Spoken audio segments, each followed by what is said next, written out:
Ilocana Life in Florida, USA.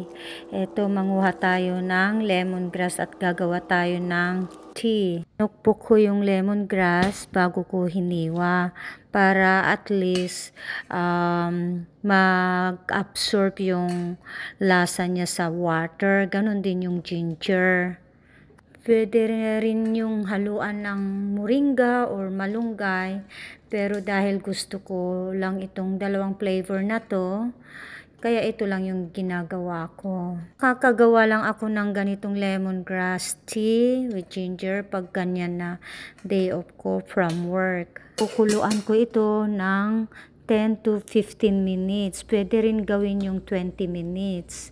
Nasa sayo yan kung ilan minuto mo gustong pakuluan. Ito, ready na yung aking lemongrass ginger tea. Hahaluan ko ito ng honey. Thank you for watching.